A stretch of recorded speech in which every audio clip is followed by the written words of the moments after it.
The scrapyards of Titan. 12 were no place for heroes.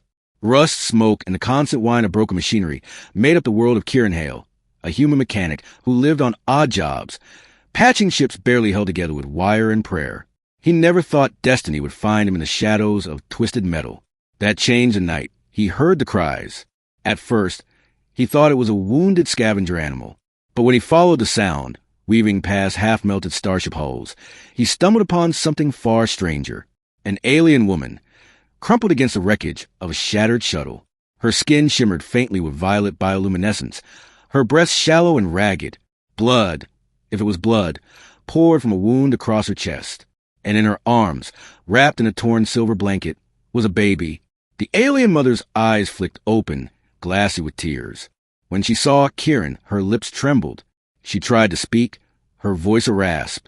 "Please, human," she coughed violently, blood staining her lips. "Take him, my son. Keep him safe." Kieran froze. "Wait, no, I can't." But she was already lifting the infant toward him, her thin arms trembling. Her eyes burned with desperation. "They will come, raiders. They will kill him. You must promise me." The baby gave a weak cry, his small, glowing eyes opening for a brief moment. Something in that look struck Kieran deep. He had lived alone for years, surviving scraps and betrayal. No one had ever looked at him with that kind of raw innocence. Before he could answer, the alien mother pressed the child into his arms. Her last words were barely a whisper. "His name is Arion." Then her body went still. The decision. Kieran stood frozen in the dark, the alien baby squirming against his chest. His mind screamed at him to leave it there, walk away before he got pulled into something far beyond his understanding. But his hands didn't listen. They cradled the child, rocking him instinctively. And then the ground shook. In the distance, a low hum filled the scrapyard. Searchlights cut across the horizon. Ships, sleek, black, armed, swept over the wreckage. Raiders, the very ones she had warned him about. Panic surged. He ducked behind a half-collapsed freighter hull, clutching the child close. The raiders landed with heavy thuds, their armored boots echoing across the metal plains. "Search the wreck. The air must be here." A voice barked in a guttural alien tongue. Kieran's heart pounded. Air? The baby wasn't just any child. He was someone important. Someone the raiders were desperate to kill. And somehow, Kieran had just been named as guardian. Flight. The next hour blurred into chaos. Kieran, guided by instinct and terror, slithered through gaps in the scrapyard as the raiders scoured the wreck. Twice, searchlights passed so close he could feel the heat against his skin. The baby whimpered softly, and Kieran pressed him against his chest, whispering, "Please, not now." By some miracle, he made it back to his workshop, a cobbled-together shack hidden beneath piles of scrap. He slammed the door shut, bolting it, his breast ragged. For the first time, he looked down at the child properly. Arion, his small body glowed faintly, pulsing with a strange rhythm, like a heartbeat made of light. Kieran had never seen anything like it. "What the hell are you, kid?" he whispered. The baby's tiny hand curled around his finger. And in that moment, something shifted in Kieran. For the first time in years, he didn't feel like just a mechanic, just a drifter. He felt needed. The discovery. The following days were a blur of exhaustion. Kieran scrounged food, rigged old heating coils to keep the infant warm, and tried to soothe his relentless cries. Sleep became a rare luxury. Yet, as the days passed, he noticed things, strange things. When the baby cried, lights flickered across the shack. Once, when Kieran cut his hand on a sharp piece of metal, the baby reached out. A soft glow radiated from his touch, and the wound closed instantly. Kieran stared wide-eyed. "You're not just special. You're impossible." He began piecing together what little he knew. The raiders called the child an heir. The mother's desperate plea. The baby's powers. Whoever Arion was, he carried bloodlines or gifts that terrified powerful people. And now, that burden rested on Kieran. The arrival. 1 week later, the scrapyard was no longer safe. Raiders patrolled daily, their search growing more desperate. Kieran knew it was only a matter of time before they found him. Then one night, as he worked on repairing an old shuttle engine, a shadow filled the doorway. Not a raider. An alien warrior, tall, armored, with eyes burning the same violet as Arion's. Kieran leapt to his feet, wrench in hand. "Stay back." The warrior didn't move. Instead, he dropped to one knee. His voice was low, reverent.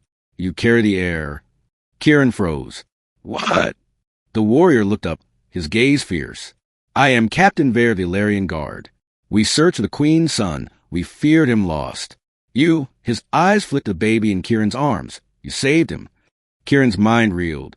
I didn't save him. His mother, she gave him to me. She said raiders were coming.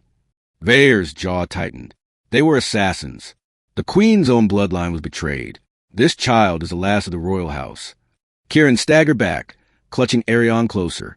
Royal, you mean he's a prince? The warrior bowed his head. Not just a prince. The prophesied starborn. The one who will unite our people. And you, his eyes locked on Kieran, you are his chosen guardian now. The choice. The words hit Kieran like a thunderbolt. Guardian. He was just a mechanic. A nobody. How could he protect a child destined to carry an empire's future? I can't do this, Kieran muttered. I'm not. You already have. Vare interrupted firmly. You defied raiders. You kept them alive. The Queen chose you. That alone is enough. Kieran's hands shook as he looked at the baby. Arion's glowing eyes met his, calm and trusting. The mechanic swallowed hard. If I say yes, what happens to me? The warrior's voice was solemn. Your life will no longer be your own. You will walk a path of danger, but you will also shape history. Kieran exhaled shakily. All his life, he had been forgotten, discarded like the junk he worked on. But now, for the first time, he had purpose. He tightened his grip on Arion and nodded. Then I'll do it. The betrayal. But destiny is never without blood. The very next day, as Vare prepared to take them off-world, the raiders struck. Betrayal had opened the gates of the scrapyard. Dozens of armored killers poured in, blasters firing. Kieran dug behind cover, clutching Arion close. Vare roared commands, his blade flashing as he cut down raiders. But there were too many. A raider broke through, leveling his weapon at the baby. Kieran didn't think. He lunged, wrench in hand, smashing the alien across the face. He grabbed the blaster, firing wildly, adrenaline burning through him. He wasn't just a mechanic anymore. He was fighting for something greater than himself. By the time the smoke cleared, Vare stood bloody but alive. The raiders scattered.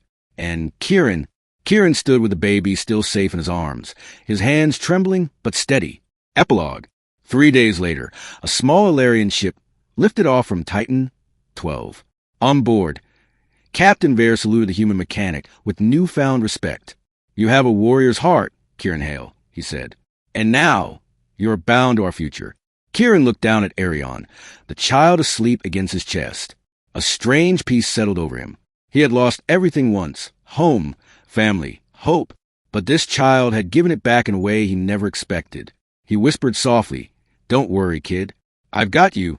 And as the stars stretched before them, Kieran realized that the dying queen had been right.